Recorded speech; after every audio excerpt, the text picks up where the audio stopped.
Good evening, ladies and gentlemen, and welcome to another episode of America in Black and White. Tonight, we are supposed to have a special guest that is going to be talking with us about mental health. Um, we have Cowann D. Owens is a licensed clinical social worker with 16 years of social work experience, currently providing mental health treatment to veterans at the Department of Veterans Affairs. Cowann began his career as a child protective services worker in 2008 and branched into a clinical role as a therapist in 2013. He has served as a child and family therapist, community mental health settings, a middle school counselor, a private practice therapist, and a clinical administrative supervisor. He was born in Louisville, Kentucky, where he resides with his wife and two children. Cowann holds a Bachelor of Social Work from Murray State University and a Master of Science in Social Work from the University of Louisville. He is actively pursuing his Doctorate of Social Work at the University of Louisville with an intended completion date of May of 2025.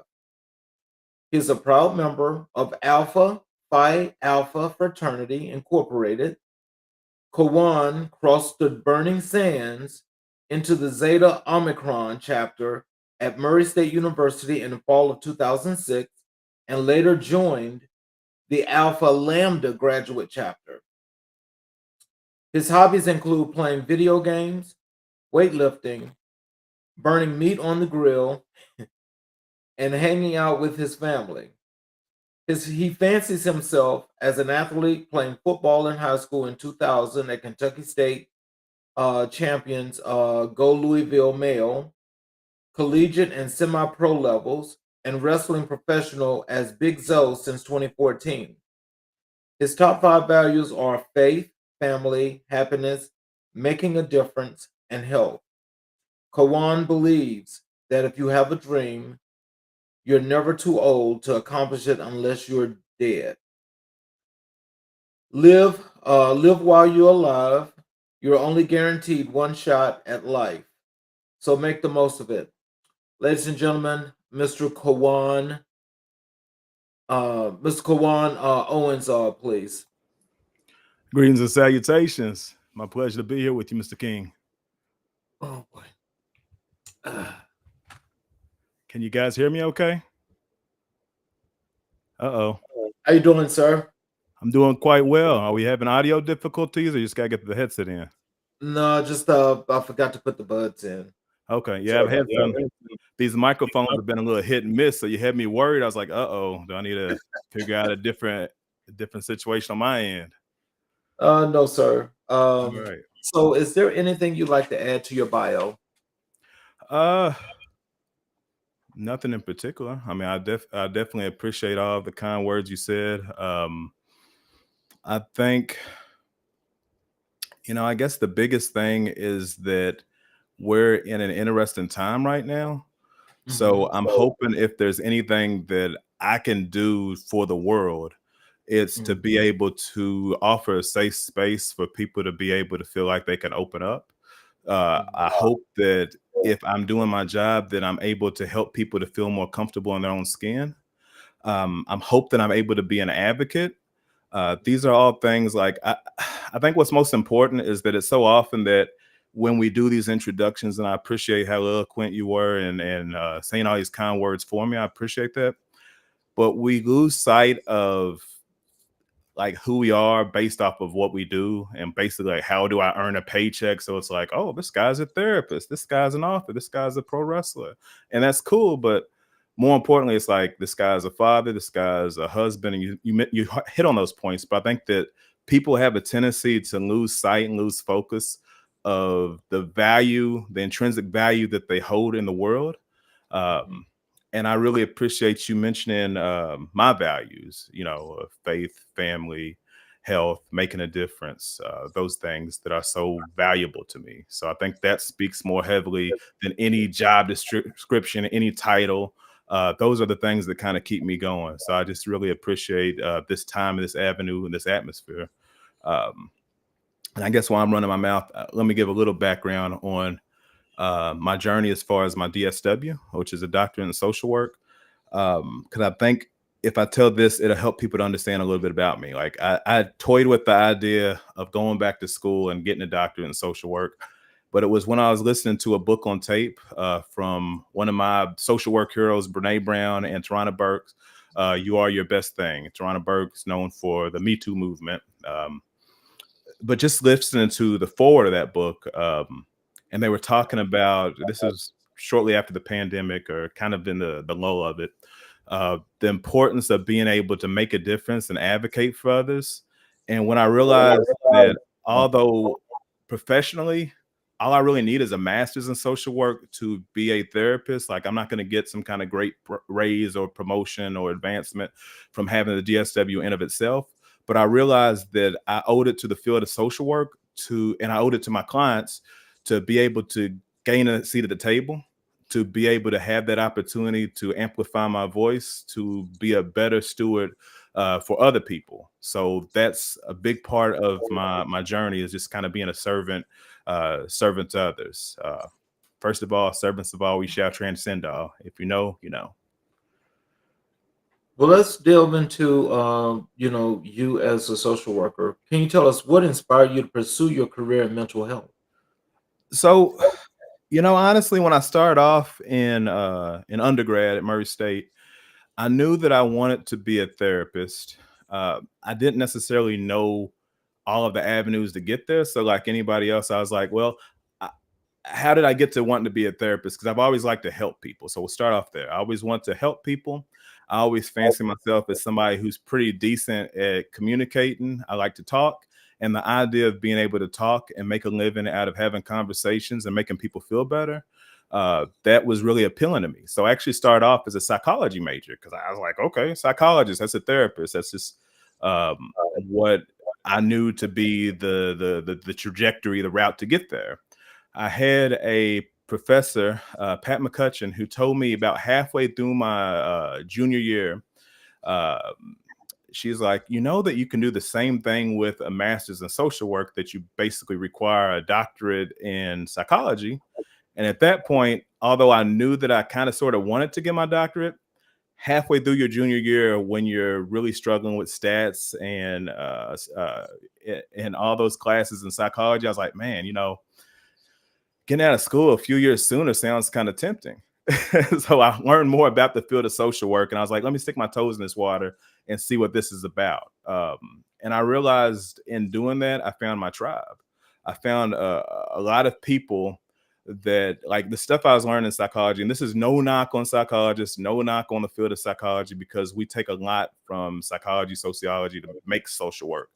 But it was just like learning about the names, learning about Sigmund Freud and learning all these things wasn't necessarily helping me at that particular point of how am I going to serve people. But once I switched to social work and I understood different ways and avenues, that through micro, meso, macro, different ways that I could help people make a difference, that's when it all started to click.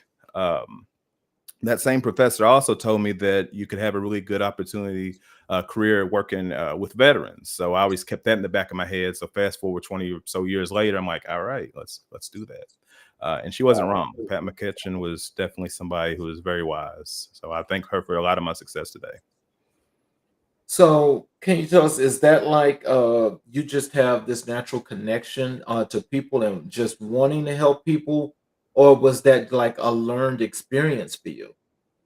I don't know. It's kind of hard to say. I mean, I guess desire is something that has to be intrinsic, right? I mean, I don't think I can be necessarily taught to learn to like people, to tolerate people. I mean, I guess you can learn to tolerate people, and you can even learn to be a better communicator. But I think I've always had it in me that I love people. More importantly than just liking individual people, I love life. And I think if I love life, if I love God, my faith, humanity, the human race, then I feel like, what can I do to make this little rock that I have to be on anyways? What can I do to make it a better place? And there's plenty of challenges. I grew up and I've seen things to where I knew there was opportunities to make a difference. So I feel like that's what is most important. And it doesn't necessarily have to be, as I mentioned before, it's not all about how you make a paycheck, how you're making your money.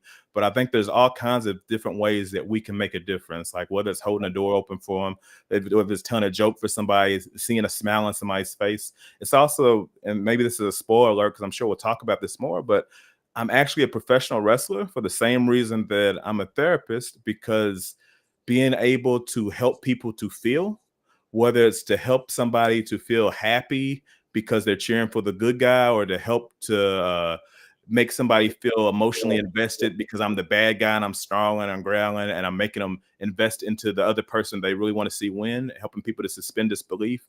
I think that being able to connect with people and making a difference as far as having that emotional connection is so important, because I think that's the one thing in life that really grounds us all, is the fact that we're intrinsically, like, we're all connected.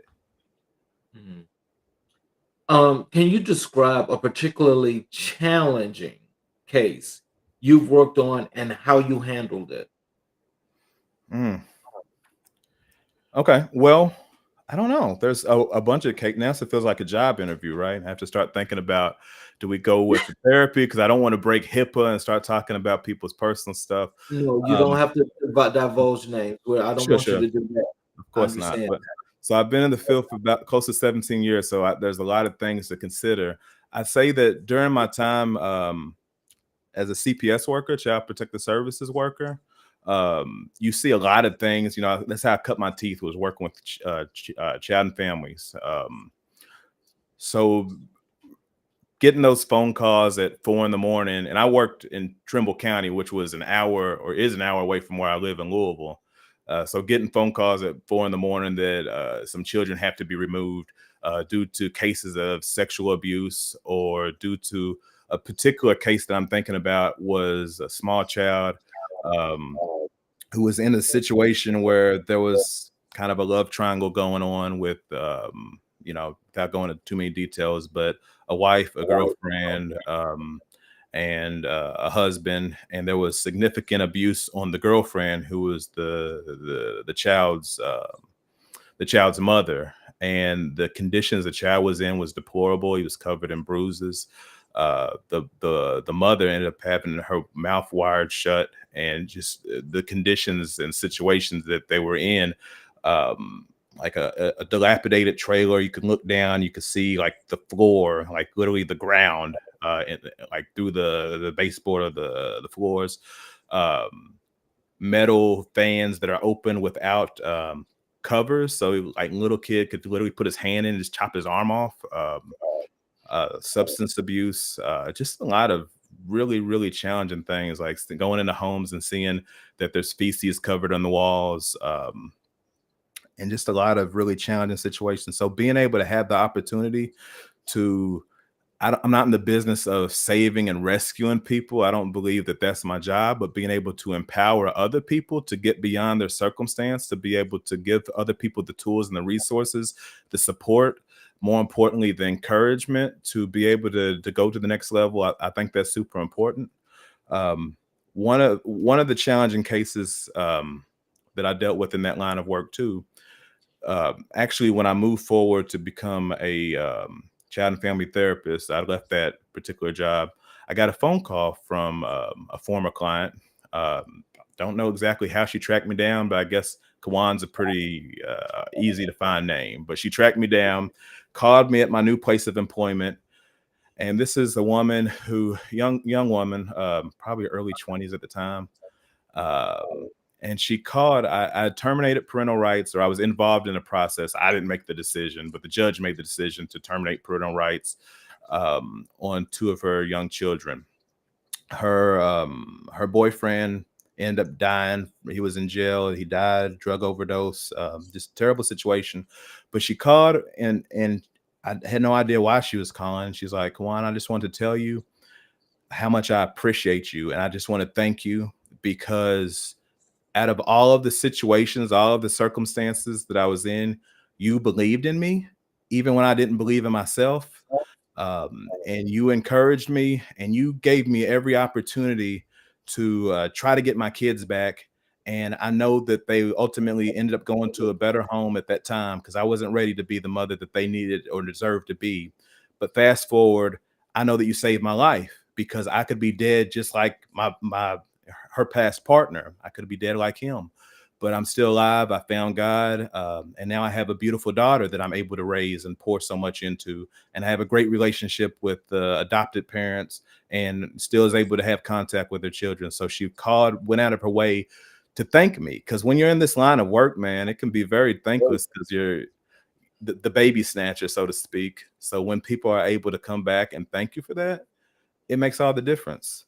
Um, so yeah, I can, man, that's what I do this for. And I could tell you like literally I could Oh, spend 2-3 hours oh telling you wow. all these rewarding stories about the 11-year-old boy who during our last session, our graduation session, he wrote on his little graduation leaf, "Thank you, Cowann. It's time to go make friends." Because he was dealing with so much ADHD. He was struggling with being teased and bullying and not being able to connect with other people. And through play therapy, through being able to give him a safe place to express himself, uh, that young man was able to say, "Thank you. I can go make friends."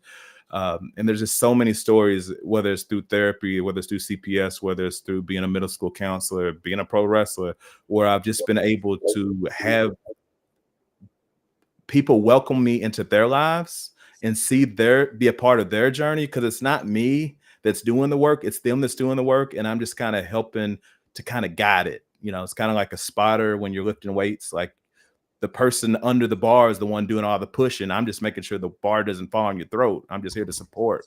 So being able to support and see that change process, it's everything to me, man. And that's why you don't work a day in your life when you're doing something that you truly love and you value. And if I wasn't getting paid to do this, I'd probably still find a way to do this. I still do it during mentorship um, programs and different avenues that I'm able to try to make a difference. So with these stories, and I know that you guys aren't supposed to get like close to your clients and things of that nature, but when you have to deal with these difficult situations, does it affect you?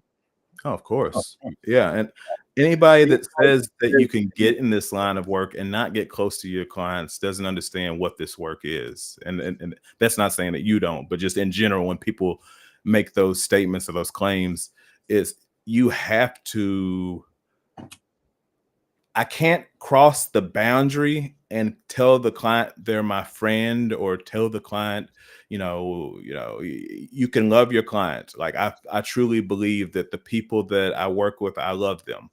Um, but you have to your point, Charles, you have to have those boundaries, because if you don't, then you'll end up pouring so much into yourself. And the definition of a boundary, according to Brene Brown, is the distance between which I can love myself and love other people at the same time. And if I don't maintain my own self-care, then I'll become a callous person, and I'll just get burnt out and overwhelmed and not be able to do for me and my own family, and my health, which is one of my values, will become compromised.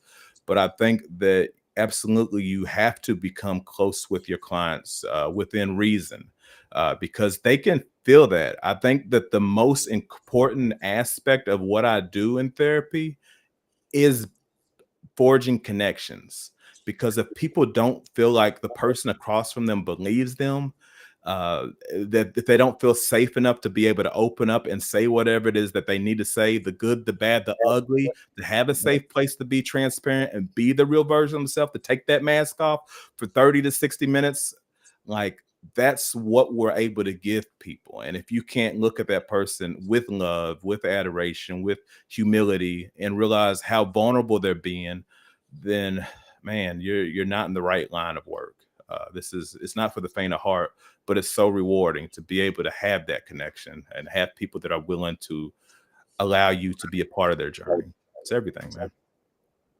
How do you stay updated with the latest developments in mental health care?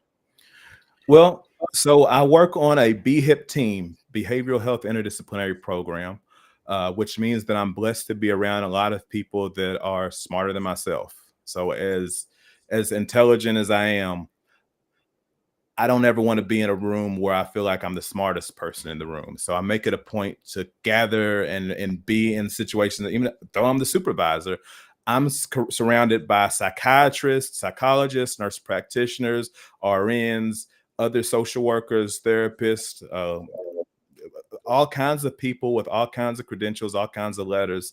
So I make it a point to, of course, if there's a difficult case or a situation, we have treatment planning where we're able to kind of share our insights with each other about, this is what I've learned, this is what I've done, this is my take.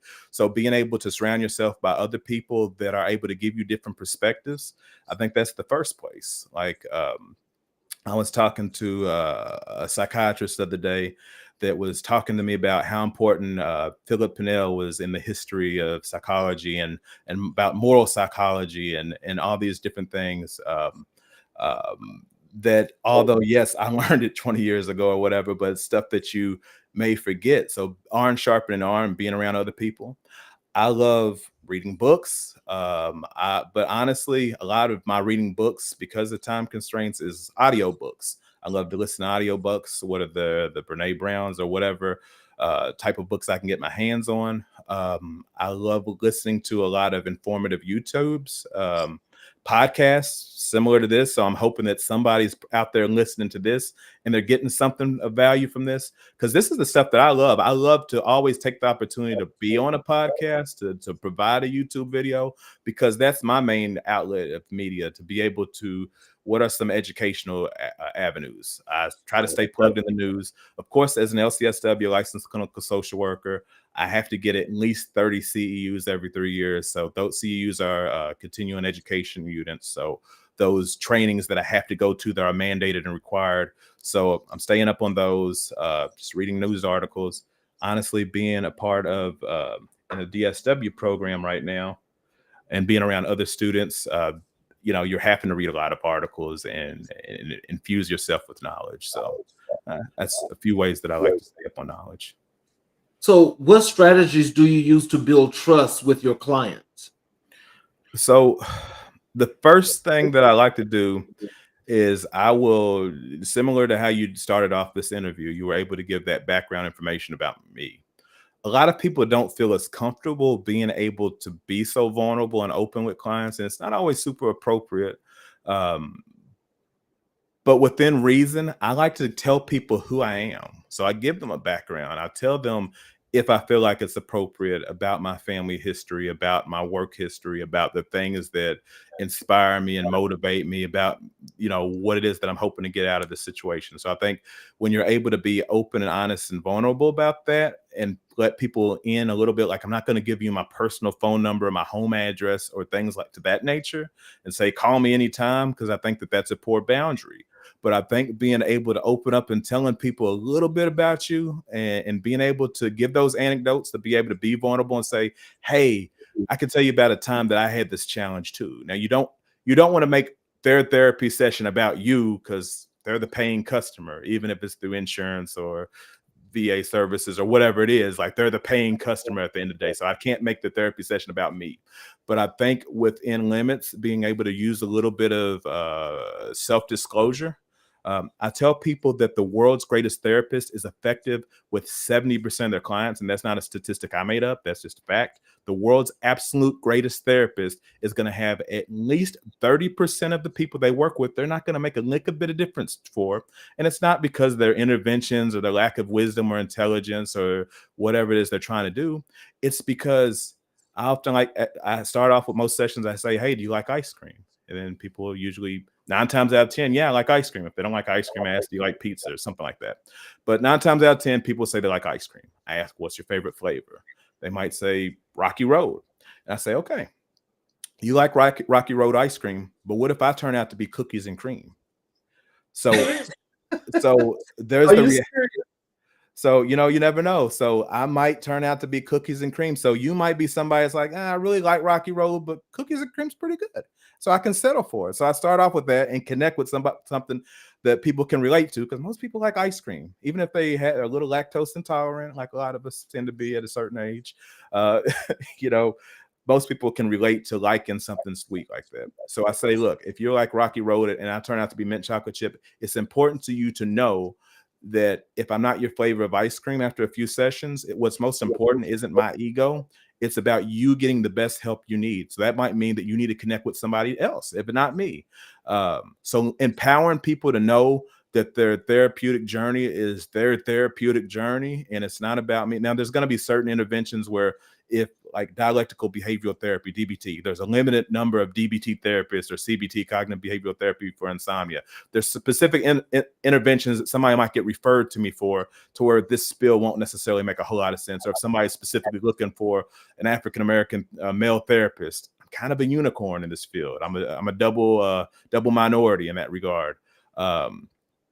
But letting people know that they have the autonomy when appropriate to switch therapists up front empowers them to say, hey, the fact that this person's willing to let me know that and give me that power is super important. Where I usually will start, in addition to that, is I like to talk about people's values. I told you, or you mentioned, read off my values at the core part of the session. And I think that by being able to find out somebody's values within the first couple of sessions helps me to understand who they are. It helps me to connect with them. So now I'm speaking their language. Because if you tell me that having enough money is one of your top values, that family, that friendship, that relationship with God, if I know these things about you, then I'm not going to waste a whole lot of time talking about stuff that doesn't relate to your values. We can connect it. If you come in, you tell me, man, things are going great, then I guarantee you that if I pull up your list of values, your top 3 to 5 values, that you're probably living in accordance with your values. If you're like, man, things have been really rough, then there's a pretty good chance that a couple of your values are not in sync with the way that you're living. So by understanding people's values, that's so critical and so crucial to that process. In addition to that, I like to ask people the miracle question, which a lot of therapists don't like to talk about treatment plans because it's another piece of paper we have to do, but the treatment planning process is so essential. So I ask people the miracle question. If I had a magic wand and I could wave it over you and you could wake up tomorrow and things would be ideal as far as your mental health. Now, I don't mean perfect, just ideal as far as your mental health. Not like I'm going to have a mansion and $1 million and a beautiful whatever. No, that's not what I'm getting at. Like, as far as your mental health, what's the greatest change we want to work on? So a lot of people, it might be, man, I just want to be able to feel connected to other people. I want to stop feeling so lonely. I want to stop thinking about suicidal thoughts. I want to be able to have better coping skills so that I can manage my anger. I want to focus better. Like whatever it is, then I'll write that down and I'll understand that this is our goal. This is our treatment goal, the thing that's most important to them.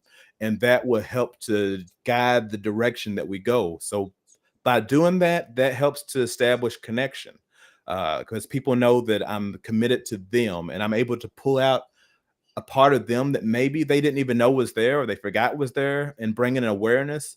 I think what's most important in my job is to be able to hold the mirror up because even a therapists need therapists too, because we need somebody to hold that mirror up because, you know, I could be like, hey, Charles, check your six because you live from first person perspective. So you only see what you can see in front of you, but you can't see the full of this picture. So that's why sometimes when I'm able to be honest and tell people about themselves, and I don't mean it like in a negative kind of way, but just letting people know that here's some other points of consideration, here's some other thoughts and things that you can consider, then that's very valuable to people. And they are able to trust you when you're able to open up about yourself, but also illuminate them on parts of this, their own self that they weren't aware of. So, yeah. Now I gotta tell you, and just now we're just 4 questions, 5 questions in, but I gotta tell you, you seem like a very personable kind of guy. So I'm sure that your clients have to love you because your therapy sessions have to be. I don't know. It's just I don't even know how to explain that because I'm just listening to you and it's like it's so it's so personal. I appreciate Um, that, man. how do you get to that part? I mean, like, what makes that happen? Is that like again one of those natural things about you? I think so. I mean, I don't know. I've never been anybody other than me, and I've never tried to be anybody other than me. And I do think that that's a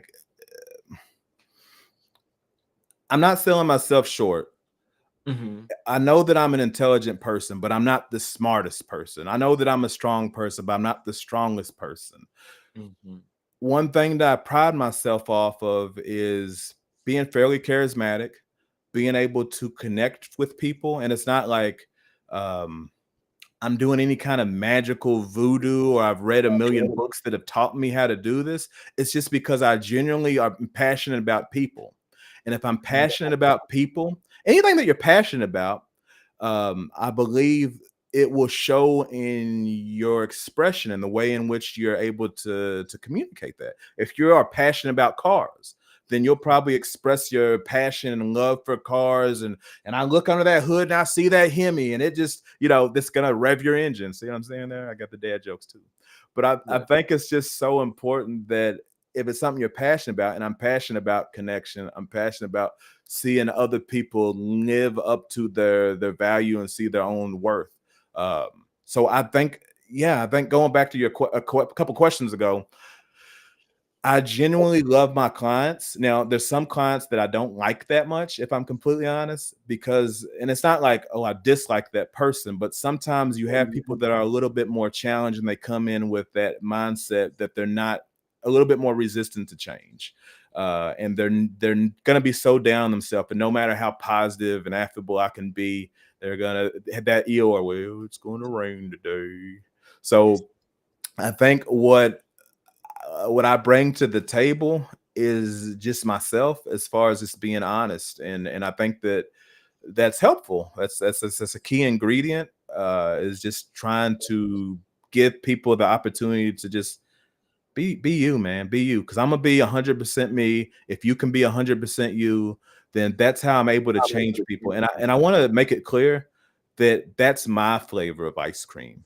And there's so many other flavors of ice cream out there, and so many other therapists and mental health practitioners that take different approaches. Some that are very draconian, some that are very much by the book, some that go into the evidence-based practices and the manualized therapies and the scripts, and they're able to see great success with their clients. So they might serve a different population, because I'm not, although I might be personable for somebody, like you might be like, man, you seem like a really friendly person, Charles. Somebody else might be like, no, this cat's too much. He's too extra. I need somebody that's going to be lower the volume a little bit, or I need somebody that's more maternal. I need somebody that's, again, just because I'm Rocky Road or I'm cookies and cream, if you're looking for Neapolitan, I might not be it, and that's okay. So, how do you approach the stigma surrounding mental health in your practice? I don't know. I mean, I guess I'm somebody that, well, first of all, I guess the field is trying to evolve and address it from within, by virtue of the fact that the department I work for, behavioral health interdisciplinary program. So we're starting to change some of that language from mental health to brain health to behavioral health, to try to destigmatize, like, the where I work, rather than this part of the office being called the mental health suite. We destigmatize it by calling it freedom. Like, it just says freedom on the wall. So it was like, hey, come on down to Freedom Hall. So by not putting so much emphasis on the diagnosis, on the labels, because yes, I'm beholden to a 987 or however many pages the DSM-5 is, that the Diagnostic Statistic Manual, for which we as clinicians make a determination on what diagnosis somebody has. To Mhm. me, at the end of the day, I'm more concerned in treating your symptoms and helping you with symptom reduction. So maybe somebody calls it bipolar disorder, manic depressive. Maybe somebody calls it PTSD, post traumatic stress disorder. Maybe somebody calls it schizoaffective disorder. Maybe somebody calls it depression. Somebody calls it anxiety. Somebody calls it ADHD. I don't care what we're going to call it or what I have to put down for billing purposes. What's most important to me is, how do you feel? How do you want to feel? What are you doing? What do you want to be doing? Because we're going to set goals, and within the best of my ability, I'm going to strive to do my best to support you in reaching those goals. So I think that the best way that we overcome the stigma is by realizing that there's no definition of normal. Like, I believe that, like, we know, we're very familiar with the concept of of autism spectrum disorder, right? So the concept of a spectrum, that some people are higher functioning, some people are lower functioning, some people are deeper in the pool, some people are more on the shallow end of the pool. When we talk about autism, I wholeheartedly believe that most conditions, most diagnoses, like everybody is operating on a spectrum. I think that everybody has a certain level of depression. Maybe yours is here, maybe yours is here. Everybody has a certain level of anxiety. Everybody has a certain level of ADHD. Everybody has a certain level of whatever threshold of whatever it could be. Everybody is operating on a spectrum. And what's normal just might be what's more average, but that doesn't mean that there's a true definition of normalcy. And if we're completely honest, some of the most prolific people in the world are far from normal. So if our goal is to aspire to be normal, there's nothing normal about me, and I'm cool with that. So being able to use my abnormal gifts to make a difference for other people, I think that that's everything. So, and that's not, again, not tooting my own horn, but I think if you don't accept the fact that you got a horn on your head and acknowledge that you're a unicorn, then why are we even here, right? That's good stuff.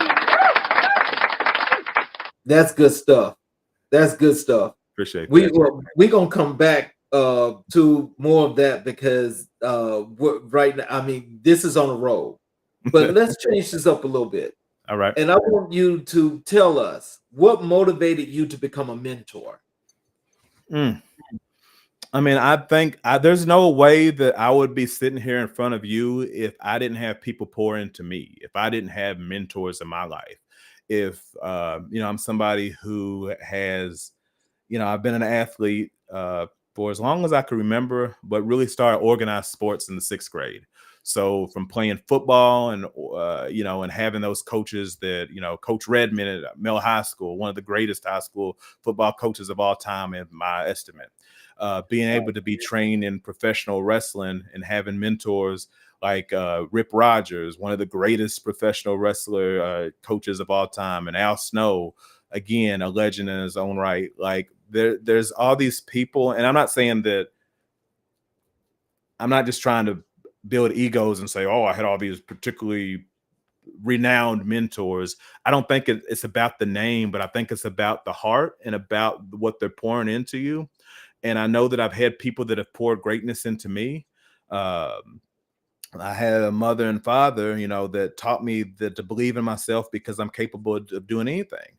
I went to college because I was able to be the benefactor of different scholarships, not necessarily because my GPA was through the roof, but because people believed in me to give me the opportunity to see it forward, to make a difference in other people's lives. So I think that being able to, like, at this particular stage in life, I believe that your mentorship question that you're asking is specific to Mod Squad, which is something I do pretty much every other Friday, Men of Destiny.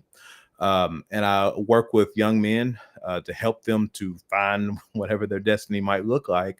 And a big part of the reason why I'm doing that now is because, quite frankly, I miss it.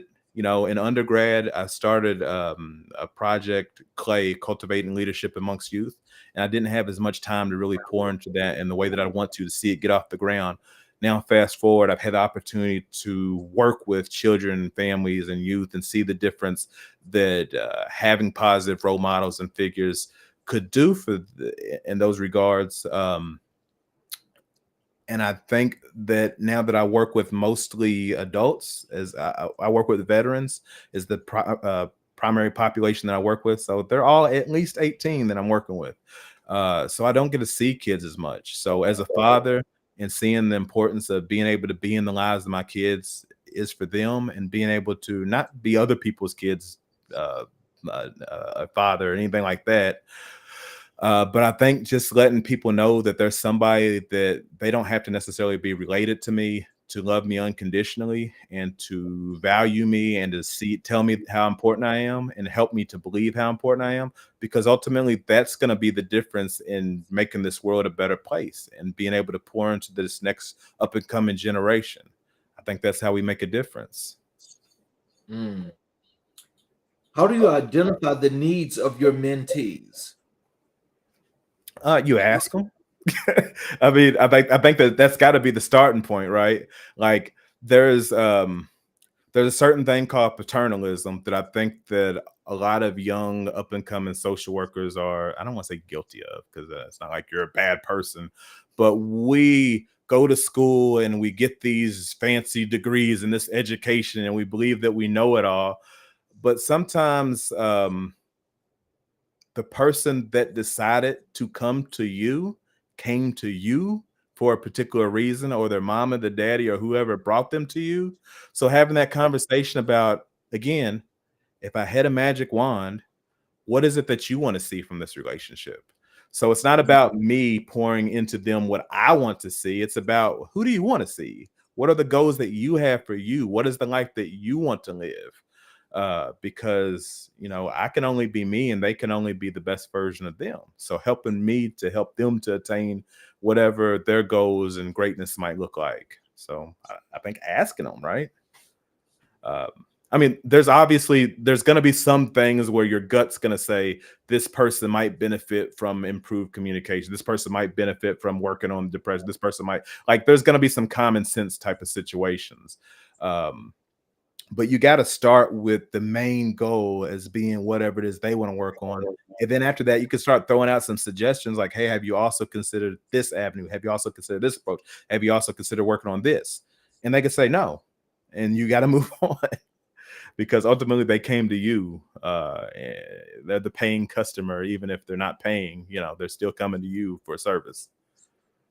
Can you share a success story with us from your mentoring experience?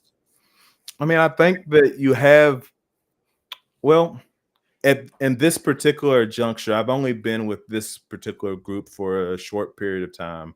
So I can't say that I've seen a world of, like, literally we're just talking about a handful of months. I've done other mentorship things. Um, but I'd say that being able to be a middle school counselor and being able to serve as a mentor in that capacity, we're now fast forward like 6, 7 years after the fact, and you're seeing kids graduating from high school, going into colleges and working in fields, and you're able to start to see that they came from a situation where things were not always perfect. And their behaviors were definitely not always the best, but that they're able to now, like, when you get those calls or you see the Facebook posts and you see, man, you've come a long way. Like, you came from little man to now you're out here crushing it, and you're wanting to now get into mental health work, or you're wanting to, make a difference in the world. I think that that's impactful and powerful, to be able to see the youth move forward and trying to kind of emulate you in some ways. So, What qualities do you believe are essential for a good mentor? I mean, you gotta give a damn. I hope it's okay to say that. It is. If like, if you don't care, if you're like doing it for the status, the symbol, like, let's be honest, mentorship doesn't pay. Literally doesn't pay. I mean, are there some jobs you could get as a mentor? Sure, but me personally, it's volunteerism. So you get paid with I guess, being able to see the change. Like, it's not about the change, it's about the change. So seeing other people working hard and put in the effort to do better. I think that that's what kind of builds you up. But I think a good mentor is somebody that listens, somebody that takes the time to understand what it is that the mentee wants, somebody that's patient, somebody that's truly kind, but also firm. Because if you don't have those good boundaries, then people will run you over. And I think that sometimes what our youth wants and needs more than anything, and that you'll hardly ever hear them say it out loud, but they want boundaries. Because if you don't teach them, like, where the safeguards are, if you don't have those safety rails for them, then they're going to fall off the side of the cliff. But being able to say that this is you're capable of doing anything that you want to do to be successful, and also here's the parameters with which you have to paint, because the world isn't going to always take nicely to you. Not living up to certain societal expectations and norms. So being able to be firm, kind, compassionate, thoughtful, creative, um, decent communicator probably doesn't hurt. And I think that the most important part is listening, because God gave us two of these and one of these. So we should do this twice as much as we do this. Oh, So wow. That's a nice analogy. thank you. How do you handle situations where a mentee is struggling to make progress? I mean, I think so. I use this analogy the same way I use it in therapy.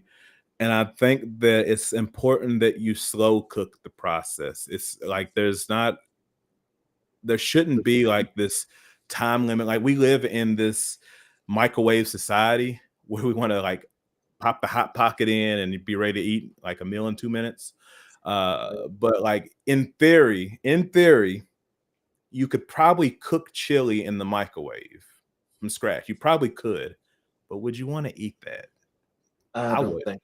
Like, I like the chili that's been sitting in the slow cook crock pot for like 4 hours, just simmering on low. That's really letting it all marinate, getting all the juices in.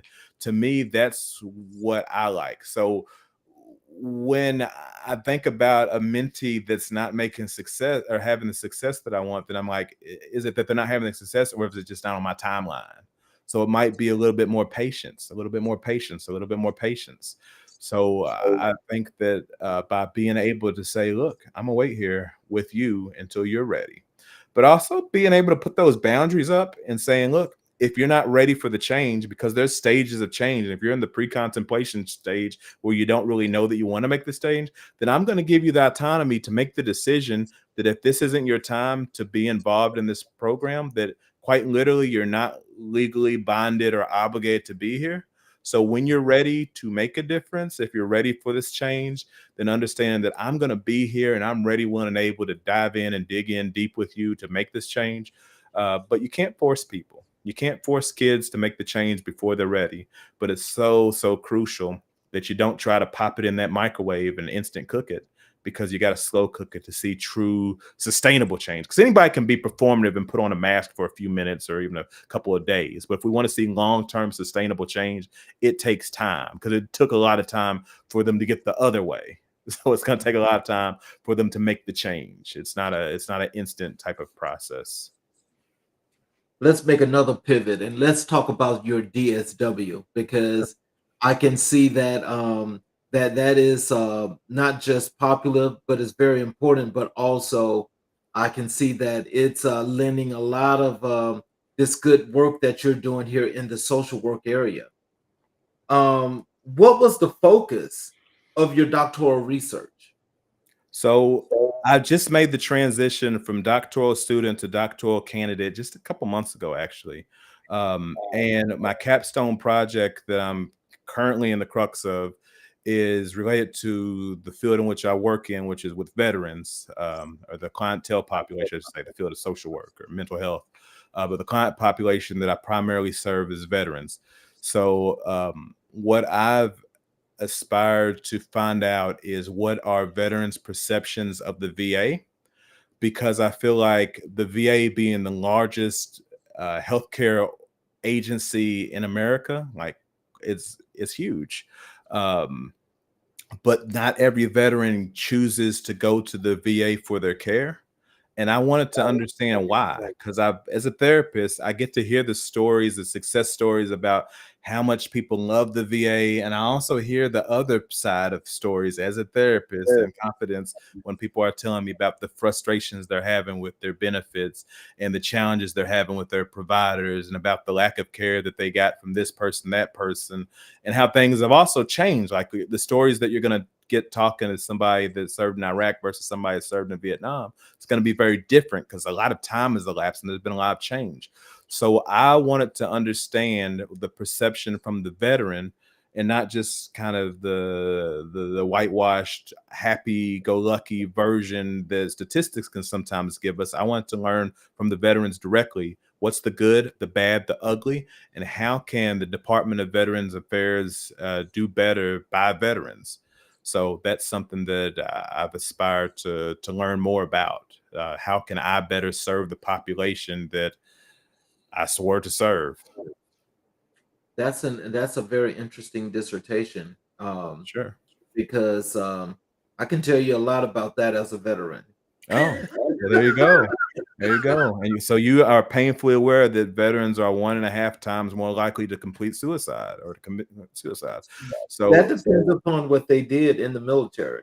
well, sure, sure. But just statistically and holistically compared to civilians, not saying that every veteran, but just Mm, a veteran versus a civilian, there's a mhm, 1.5% higher likelihood, or 1.5 times, not percent, mhm, likelihood that they might be more predisposed to that suicidal ideation and such.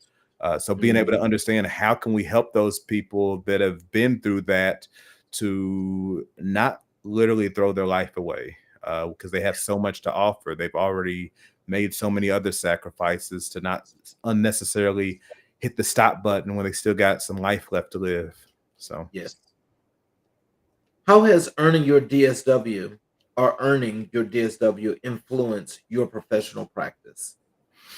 so by making the decision to get my DSW, I might have alluded to this before, but um, I'm not gonna get some dramatic grade increase, pay raise, automatic promotion, or anything like. At the end of the day, I'm a terminal degree, this master's. Like I was able to earn my LCSW to become a therapist. So having my DSW in of itself doesn't necessarily propel me in my career field alone, but I would say that the main reason why someone might get their DSW, for me, it was the altruistic and intrinsic motivation to be able to be the best that I could be in my field. I felt like I love the field of social work, and I owe it to the field of social work to get better, to do better, to know more. I owe it to my clients to, I mean, let's be honest, Cowann is not the easiest name to say, but Dr. Owens is a lot easier. But the bigger flex is to say, don't call me doctor. To not have to go by that. But all joking aside, I wanted to be able to suck up all the knowledge that I could about the field of social work so that I could give back, so that I could be the best version of myself in this field. Um, so that I could ultimately be able to have the opportunity to get seats at the table. A lot of times, social workers, LCSWs, we're kind of the workhorses in agencies. We're the ones that are on the front lines doing a lot of the stuff, but then other people are, other doctors, a lot of times, are the ones that are running the agencies. And I know that although it's not going to be an automatic advancement, I have a few decades left in this field to where I'll have the opportunity to have the keys to open some doors if I so choose to go through them, to be able to hopefully take the knowledge and the information I've learned through this process to be able to positively impact the macro changes in the world and in the field to better things for the client population that we serve, so that I can become a leader in the field. I'm a supervisor already, but maybe someday I wanted to become a director or a chief or something like that. And I'm hoping that the information that I've gained from this process, and it's not even so much that when you get your DSW, you're imbued with so much knowledge. Like I've learned so much. Like it's more about understanding more about you and understanding more about the field and understanding about processes more so than like recall knowledge or so many more tests or things that you've learned specifically. It's about knowing how to make a difference and knowing what keys go into what doors so that you can learn how to I guess how to navigate the system to be able to best serve. So, So, what challenges did you face while pursuing your doctorate, and how did you overcome them? I mean, I guess I'm still facing them because it's well until May 2025, so I still have a few more months before we're all done with this rodeo. But it's juggling, man. Like if it wasn't for having a wife and kids and family that's super supportive and allows me to have the space to be able to, hey, daddy's working on his paper right now. I can't go to this event because I have to knock out this assignment or I have to go do this research or whatever it is. Like being able to have that support is so critical, but being able to juggle, like when's the last time I played a video game? I don't know. Like that's something that I love to do.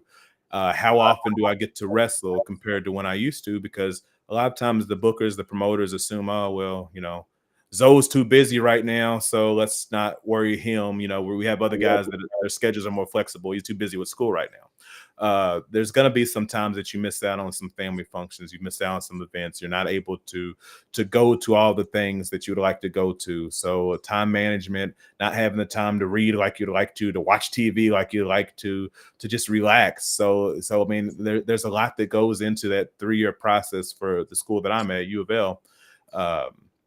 And it's juggling it all, like the time management, the grind that it takes. You know, but it's also taught me a lot about myself and what I'm capable of. So, and I think that's the most important education from the process is understanding that you can do tough things, not just about what you read in the book and what you learned in the article, but understanding about you and how you're able to operate and make a difference. Because the harder you're able to work for you, the harder you're able to work for other people and being a servant in the field. So, how do you apply the knowledge gained from your DSW or you are obtaining from your DSW in your daily work? Uh, I guess it goes back to kind of what I said a second ago, as far as understanding my limits, understanding what I'm capable of. It's increased my confidence and recognizing that I'm able to challenge myself and I enjoy the challenges. So understand that, okay, so how do you eat the elephant? One bite at a time.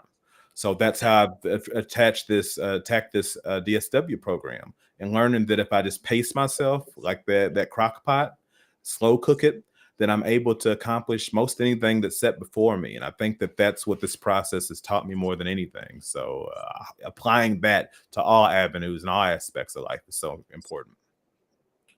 What advice would you give to someone that wants to get a DSW? So I think don't do it for just the accolades or the recognition. Like it is a grind, man. Like if you're doing it just so that somebody can call you doctor, then it's going to be very, very long road, a really hard and tumultuous 3 years for you, and probably longer for you, because you're not going to get out on time, probably because your motivation, if it's not intrinsic to some extent, if it's not internal, if you're not motivated to make a difference. So I guess the best advice I give is to check your reasoning at the door. And I'm not one to judge somebody's reason or rationale for anything. So you might have a different reason for doing it than me, but if it doesn't come from a place of servitude or a place of intrinsic motivation to be a better version of yourself, if you're not willing, then it's probably going to be difficult for you to want to put forth the work to do it. I'd also encourage somebody. Big difference between a PhD in social work and a DSW, and everybody thinks, "Oh, are you done with your PhD?" And it's a little different. Um, is a PhD?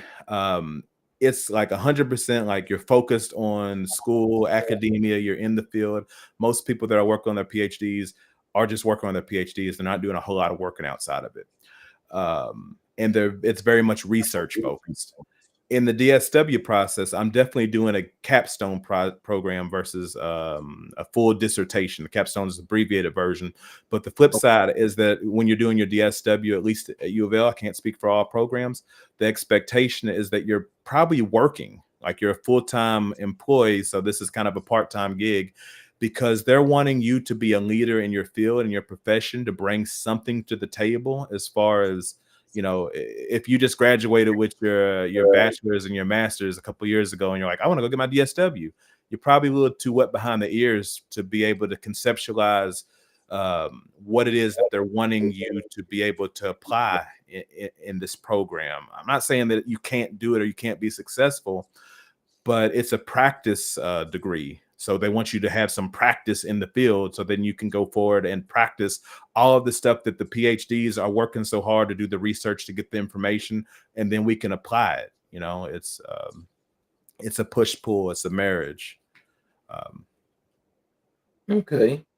Now, let me ask you this: how do you balance academic responsibilities with your professional and personal life? you know, um, in a lot of ways, there's an overlap. It's kind of a Venn diagram. So it's like I'm able to be successful and focus on a lot of the things that I do toward my DSW, because I can't think of too many assignments that doesn't ask about your field or about your job or about your place of employment or your agency or your client population. So I'm constantly employing that knowledge base into the schoolwork that I'm doing, which then helps me to be a better performer in the field in which I'm getting a paycheck for. As far as the literal time balancing restraints and the family and that kind of stuff, then like for me, sometimes for the short term, and I'm not saying that everybody should do this, a lot of my work gets done when the family goes to bed. So the kids are going to bed, and sometimes the wife, she's either in another room watching TV or doing crocheting, doing things that bring her joy, or she might go to bed too. Because a lot of times my grind starts when the night lights go down. So that's when I'm able to get a lot done, or else I wake up early on the weekends and get a lot done. But being able to find the pacing, every class is a different pace. So finding your own grind, and for me, being proactive, being able to jump on assignments earlier than later, uh, that often helps. Um, but then there's sometimes when you got to catch your breath, and you sometimes you have to go spend the time with the family, and it might cost you in the short term, but you got to invest in yourself and invest in those things. Otherwise, you'll get busy and you are bitter, and you won't be able to finish the process. So finding that balance, I guess. You know what's interesting is my peak time is pretty much the same because my peak time is at 11 p.m. Yeah, Now yeah. I can get work done in a day, but when it's 11 o'clock going forward, it's like my head clears and I can get everything done. Grind time, a nocturnal, yeah. And so, just in doing that, do you find that that's your real comfort, or is that one of the things you had to learn that that was your time for you to do the things that you can get done? I mean, I guess both. I do fancy myself as being a bit of a night owl, being a little bit more nocturnal. Um, I find that, and it's not necessarily just late at night. It can also be early in the morning, because as much as I love people, as much as I love my family and being around them, like there's so much guilt and sometimes even shame that comes with having to kind of like shoo them away or trying to isolate yourself or being apart from them, knowing that they're awake and they're doing that thing. Uh, but sometimes being able to put myself in that position where I'm able to really focus on what needs to get done. And when I know that they're okay and they're taken care of, that's when I can really focus on doing what I need to do. So I guess both. But I'm hoping that, sleep when you're dead, sleep when I graduate. That's kind of my thought process. So tell us, what are some of these things that you're doing? Because I heard you say you're an author. You doing any other writings? What are some of those things that you're doing? So I'm glad you mentioned that. So I've alluded to, you've kind of made the comment about a lot of the analogies and metaphors that I do. I gave you my ice cream and my crock pot, and I love to get down to the meat and potatoes, because I actually wrote this book here. So it's Cooking Up Counseling, a recipe for peace and unsavory times. It's Mhm. available on Amazon. So please, I mean, it's easy to find. Cowann, just type in Cowann, Cowann, or type in Cooking Up Counseling. I mean, you can type in the whole title, Cooking Up Counseling, a recipe for peace and unsavory times. And what this book is it's a guide. Like a lot of people are like, oh, you wrote a cookbook. That's awesome. No, it's not a cookbook. It's a book that uses a lot of cooking themes and metaphors to describe the mental health and therapy process. And it's my process, so it's not for everybody. So it's gonna, it's the purpose of that book is to help people determine, do I need to go to therapy or not? What is therapy, first of all? What is mental health? What are some of these diagnoses? What are some of these interventions? What are some skills? What are some strategies? What are some coping techniques? What are some methods that therapists might employ? And I try to make it as accessible as possible. I try to make it as digestible as you can see. It's just a lot of puns. It's like use a whole lot of food and cooking metaphors and analogies to really demystify and destigmatize mental health, and reiterate the point that we all need to prioritize and focus on our own mental health. I think that therapists need therapy. If I've never gone and gotten my own help, my own treatment, talked to the professional, to not be a hypocrite. So being able to know when to hold them and know when to fold them, know when it's time to go into treatment. And I think that that's what this book is about, is helping people to understand that. And if you thought that during this interview or the first few minutes that I was personable, I poured a whole lot of me into this. So I hope that it's enjoyable for a lot of people and kind of silly and fun. But that's kind of the purpose of that book. So please don't hesitate, check it out, purchase it. It's also available on Kindle. So it's $10 on Kindle and $20 on Amazon. But this isn't a infomercial. As far as writing, I would definitely love to get into writing some more books. But right now, my top priority is finishing my capstone. Um, so the research that I'll be doing, I'm still waiting on IRB approval, which should come any day now. As soon as the Internal Review Board gives that green light for me to start the research, then I'll get back to talking to those veterans, interviewing them, and hopefully gain some insights on that and have a nice capstone project to share. I also wrote an op-ed. So I mentioned that to you before the op-ed. I talked about there was a situation here in Louisville a few months back now where I think about 6 people were shot, young people, and I think maybe an adult were shot. And I wrote an op-ed that talked about basically we have this tendency to argue about the Second Amendment or whether we should have guns or whether we shouldn't have guns. And my point was very centrist. I have my own opinion, but the article wasn't about guns or not having guns, but it's about the fact that we have this tendency to live in silos and isolate ourselves, and we become ideologically tribalized because we hang out with and associate with people that believe our perspective and try to avoid and dehumanize the people that don't. So it's kind of like, I'm a Democrat, I'm a Republican, I'm a liberal, I'm a conservative, and Black Lives Matter, all lives matter, and all, like you can't live in the middle. It seems like you had, especially during 2020, which is when I started writing this book. People felt like you had to pick a side. Um, and I think, and that's when I was actually inspired and motivated, because I knew I wasn't going to be here forever. Actually, I got hit by a car. I was walking across the street, Dixie Highway, which we jokingly call Dixie Dyway here in Louisville, March 27th, 2020, and boom, I get hit by a car. First thought I have is, thank God I didn't hit my head, because now I can continue to work. I can make a living. Didn't know if I'd be able to wrestle again or not, but I was like, I can at least do therapy. And I said that, well, if I didn't hit my head, what if March 27, 2020, in theory, I fell the wrong way, and pro wrestling, for the record, probably saved my life, knowing how to take a bump, so to speak, knowing how to land properly, makes a big difference, because you could have landed this way and took out your spine, or this way and hit your head or whatever.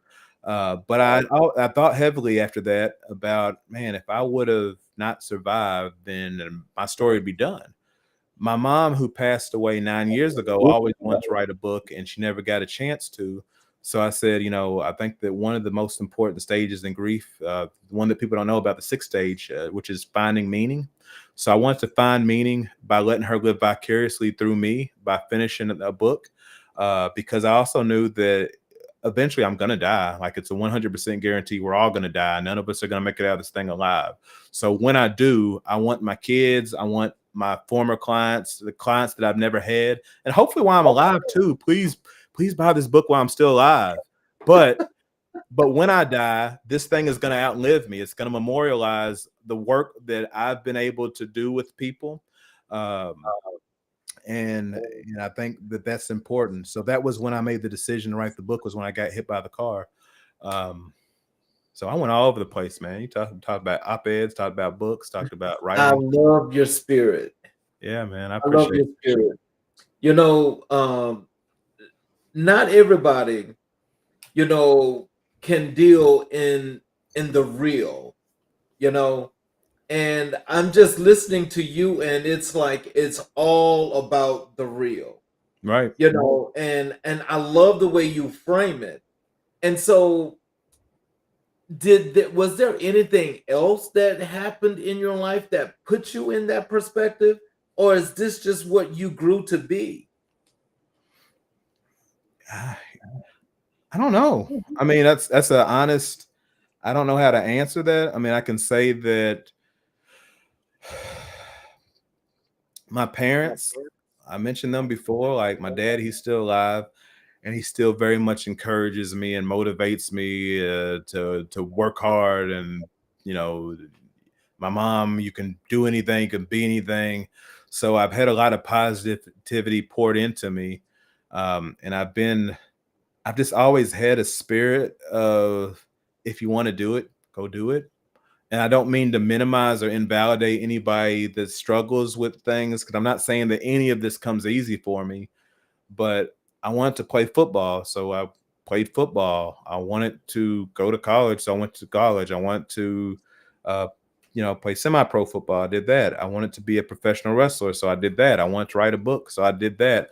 So I don't believe that none of it came easy to me. It's just that I don't know how to sit down and I don't know how to accept no too easily.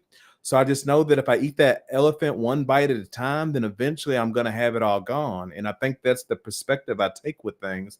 And I believe that all things, are possible through God who strengthens me. Philippians 4:13. I kind of paraphrased. I wasn't going that way, but since I went there, all things are possible through God. And I feel like I'm inspired and motivated to pay it forward um, because so many people have poured into me, so why not make the world a better place? There's already enough people that are telling us that we have this nihilistic future, and if we don't believe and vote for them, then the world's going to be an awful, terrible place. Or if we don't vote for this person, then we're not going to have the hope and the motivation and the dreams and the you're either doomed to greatness or doomed to failure, or doomed to again that tribalism to where we have to pick a side. And I don't believe that life has to be that simplistic. It's not that dualistic. We don't operate in black and whites, right and wrongs. Like I think that we're all the main character in our own story. Um, and there's a whole lot of other people in the cast. And what can I do to make the most out of the story before the final page, before it's closed? So that's how I like to operate, is that I'm just going to keep living until I'm done. So yeah. Tell some of our listeners, tell our listeners rather that are watching this show right now at this time. What are some of the things that they should be thinking about doing if they're feeling pessimistic? Hmm. Well, I think that one thing is visualization. So there's a part in the brain called the reticular activating system. Um, the reticular activating system, we all have what's called confirmation bias based off of our experiences, based off of what we've seen in the world, what we've been through. Um, so, do you like tea or lemonade? Like any kind of homemade drink, tea or do you have a preference between one of the two? No, not as long as it's got ginger in it. Okay, as long as it's got ginger. Okay, well, we'll just go with we'll just say lemonade for the heck of it, right? So, Mhm. have you ever had some lemonade that's just like too sweet? Like they dumped, Oh my God, somebody yes. dumped a That's whole bag of no. sugar in it. Yes, Now, don't get yes. me wrong. I'm a little product of the South, so I mean, I like my stuff sweet, but sometimes it tastes like somebody dumped a whole bag of sugar in it. It's not very, it's like, oh, okay, that's too much. There's not much you can do to get the sugar out. Like you're not going to stick your hand in there and dig the sugar out. But what do you do in that situation? You add more water, right? So you can dilute it. So I think about all of those granules of sugar, every little speck of sugar in there as being the bad things that have happened in our life. So the Mm. negatives. So there's nothing we can do to get past our trauma or to erase our past. We can't get the sugar out. But if you think about every single drop of water that you add to it as being something positive or a positive memory, a positive image, something that makes you feel good, then you can dilute, you can overpower that negativity, that pessimism by adding more water. And the way that we can do that is the reticular activating system, the part of the brain doesn't know the difference between a real memory and an imagined memory. So and I got this from a Mel Robbins video. She said, if you close your eyes for 30 seconds a day and just spend 30 seconds, just 30 seconds each day for 30 days, and you visualize a positive image, you just conjure something that it could be a goal, it could be a memory, it can be that, okay, I want to go on this trip to Hawaii. That's something I'm saving up for. And I imagine, what would it feel like when I accomplish that goal? Okay, I'm laying on the beach and I feel proud. I was able to take my family here. I feel relaxed. I imagine my wedding day. I feel loved. I feel connected. I imagine being able to get the dream job and I feel accomplished. And I feel, I close my eyes and I visualize that stuff. It doesn't even have to be realistic or attainable. It can be, I close my eyes and I imagine I'm Batman flying around the city beating up bad guys. Doesn't matter. The brain doesn't know the difference between a real memory and imagined memory. So what it does is it starts to formulate that image that you've come up with. And I'm not a good visualizer. I have what's called aphantasia. So I'm not good at visualizing. I can conceptualize, but a lot of people, when they close their eyes, they can literally see the image. For those people, and even if you do have aphantasia and you can't do it as well, I would encourage you to take inventory of those positive images, because each of those positive memories is another drop of water that you can use to dilute all that sugar that is pulling you down, that's bogging you down. So add more drops of water. Mm. So, um, so what about let's say you got those people that aren't able to do the visualization. I know you just called it something else, Aphantasia, but yeah. let's just say um, that's just not a technique for them. Mhm. What are some of the techniques, that some of our that our audience need to take with a grain of salt, that they should do during stressful times, during pressure times, or just when they're just overwhelmed? What are some techniques or some things that they should do to help to ease the mental? Okay. Well, first and foremost, knowing when to hold them, knowing when to fold them, knowing when to walk away. That's all important. So, not taking on more stress than you're capable of doing at that particular moment, knowing when to take a break, knowing when to take a rest, knowing when to sit down, knowing when to take a nap, knowing when to go eat a snack. Those are important things, but also knowing when to get professional help, knowing when to talk to a professional like myself to incorporate your life into mental health therapy avenues can be important. Aside from that, some short term, I don't want to call it a bandage, but some other mental health or some little other coping skills are deep breathing. A lot of times people say, "Oh, just take a breath, take a deep breath," but nobody really talks about the science behind it. The purpose of taking a deep breath, like usually when we're breathing, like if I ran some wind sprints, this is my lungs, right? So I'm breathing real shallow. But when I take a real deep diaphragmatic breath, like this is my diaphragm, I take a deep breath,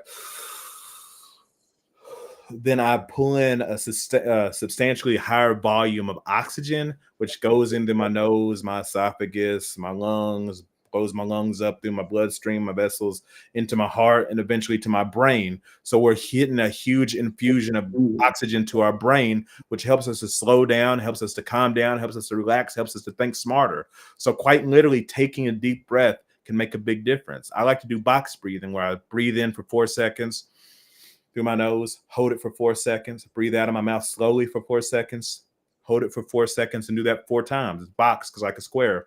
You're breathing in for 4 seconds, you're holding it for 4 seconds, you're breathing out for 4 seconds, you're holding it for 4 seconds, repeating that. So box breathing, taking the deep breath, can make a huge difference. I remember I had a coworker that passed away, and it was very like I was overwhelmed by that. And actually, as a close friend, I had a coworker I just found out was basically on their deathbed, and then a best friend that had just passed away, and I was struggling, and then I literally just took a deep breath, and I realized, hey, this this deep breathing stuff, there's actually something to it, because I couldn't gather my faculties until I did that. So definitely taking a deep breath. Another short-term goal or coping outlet is gratitude journal. And sometimes people are like, I don't have time to write in a diary. I don't like to journal. I don't like to do that. But I say, look, if you got 30 seconds to 2 minutes to just literally make a list each day at the end of the day before you go to bed, what are 3 to 5 things that didn't suck about today? things I can be grateful for.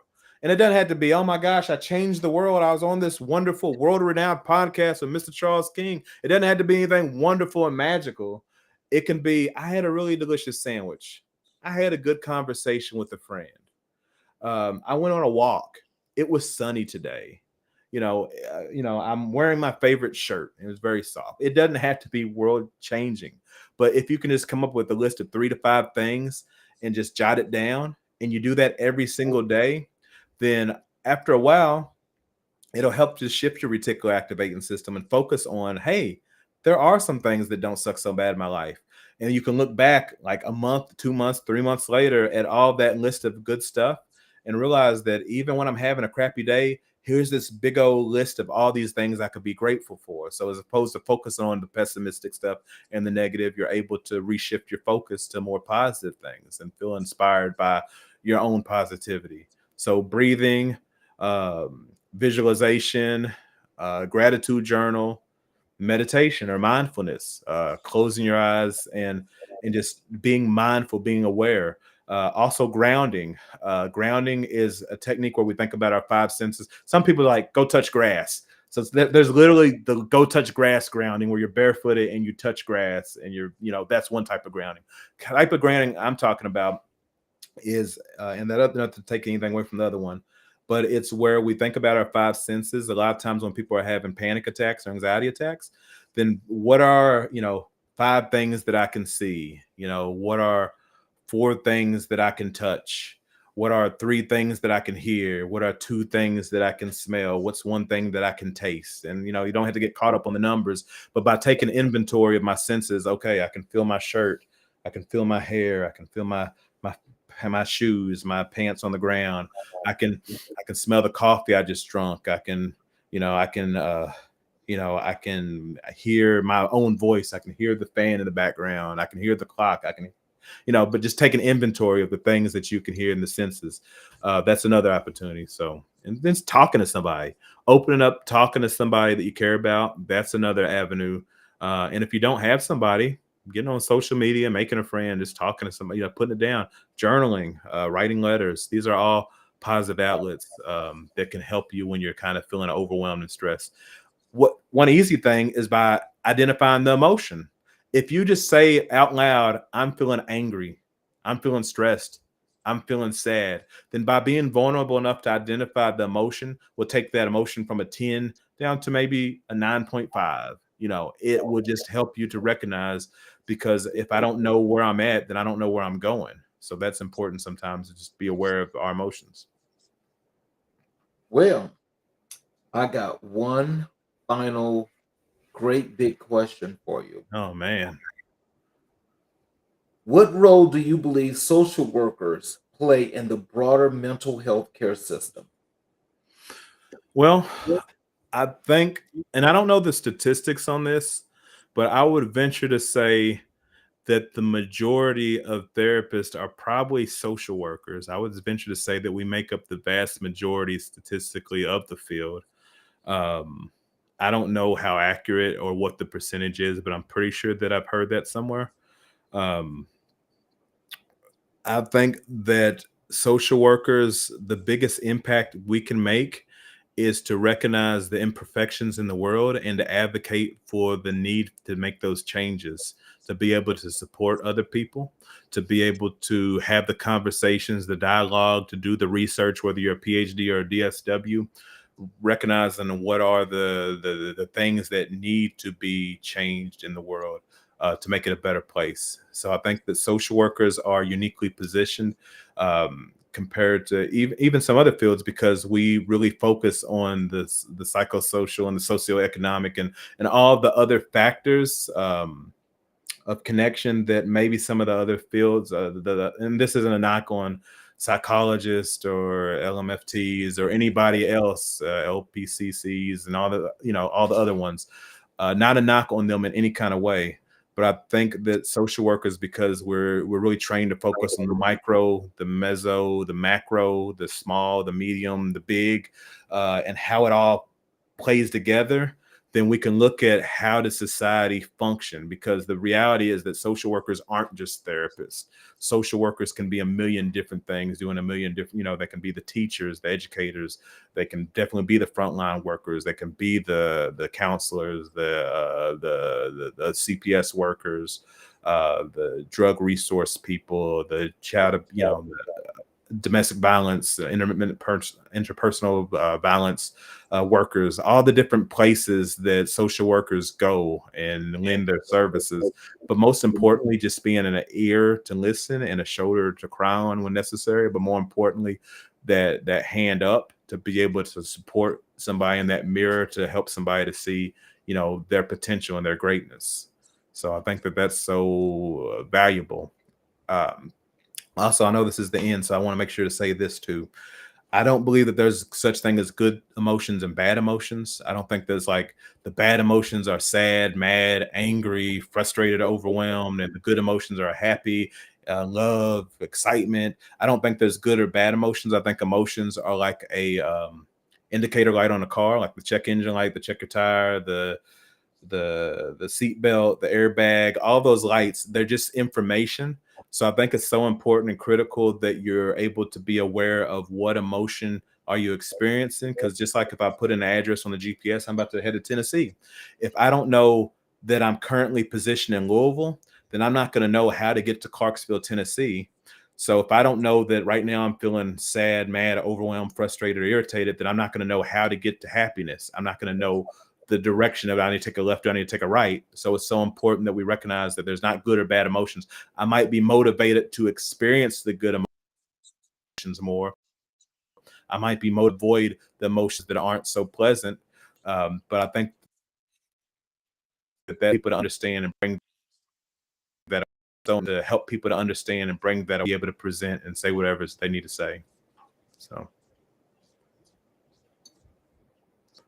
all righty. Well, I just saw something pop up on the I screen that definitely says appreciate oops. that. So, huh? Oh no, I just said I saw something on the screen pop up that said oops, something or another. I don't know what that was about. Hopefully we didn't get disconnected or anything. Oh, oh no, I didn't see that. But um, can you tell me? Can you? Is there anything, just in parting, that you like to leave our audience with? But some things about mental health. Um, well, I guess, for the sake of time, I just said probably the most important piece, which is that there's not necessarily good or bad emotions. Just being aware of how you're feeling is a good starting point. Vulnerability is so important. We can't selectively numb our emotions. That's something that Brene Brown often says. Um, so sometimes we're going to feel guilt and we're going to feel shame. Guilt can be a motivator to help us to make changes in a positive way. Shame can be something that leads us to addiction and maladaptive behaviors. So focusing on your guilt as a motivator and not staying stuck in shame and that quagmire, it's so important that we're able to conjure up what is it that helps me to focus on the positives. So I think that that's, I guess, a takeaway. So knowing when to get the help when you need it, knowing how to conjure the positive aspects of yourself, um, knowing to love yourself, knowing that you are loved. And if nobody's told you lately, know that I love you. And I don't really know you, but there's somebody out there that, if given the opportunity to connect with you, they'll see the value in you that you probably don't even see in yourself. So oftentimes we're lying to ourselves. So that's the biggest challenge about mental health, is we have these negative thought distortions that trick us, the stinking thinking that have us believing that we're less than because we're doing all this comparative judgments and thinking that everybody else has it better and I'm worse off and I suck compared to other people. And it's a lie. We're all just struggling to do our best to make it. So just know that you're not alone with this. Well, I want to thank you for sharing this time with us, because this was truly not just an enlightening show, but this is also something that I think we all can take away at some point. Some things, well, sometimes when we feel overwhelmed and our mental health is like, sometimes when it wants to get the best of us, we can learn how to cope, and we'll be able to cope. And we can take, I know a lot of us can take some of these. these tips that you left, to help make us a little bit better until we get to that point or we can make that time to seek Absolutely. that professional help.